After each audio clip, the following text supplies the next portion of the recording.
Vandalisme, saccage, pillage, les scènes de chaos persistent dans plusieurs villes sud-africaines. Dans certains magasins pillés et mis à sac, les émeutiers, souvent des hommes jeunes, sont rejoints par toutes les autres franges de la population, y compris des enfants, à la recherche de nourriture ou d'équipements à revendre. Nous sommes dans une situation où les gens doivent entrer dans les magasins et détruire, tout prendre et faire la loi. Ce n'est pas une bonne chose, c'est très grave, c'est très grave. Et par conséquent, beaucoup de gens ne vont pas pouvoir travailler ou vont perdre leur emploi. Pour l'instant, il y a des gens qui devaient aller travailler, mais aujourd'hui, ils ne peuvent pas parce que tout est endommagé.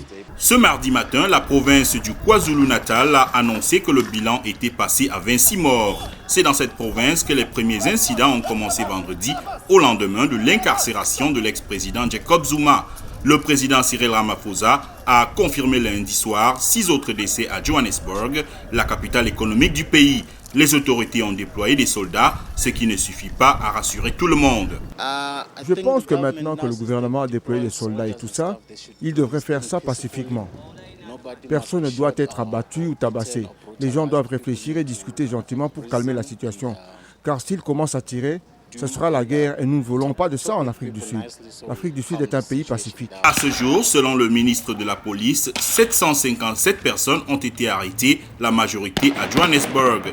Il s'est engagé à ce que la situation ne se détériore pas davantage. Lundi, le président Ramaphosa a promis de restaurer le calme et la stabilité, rappelant que si les frustrations et la colère exprimées avaient des racines politiques, aucune cause ne peut justifier des actes de violence.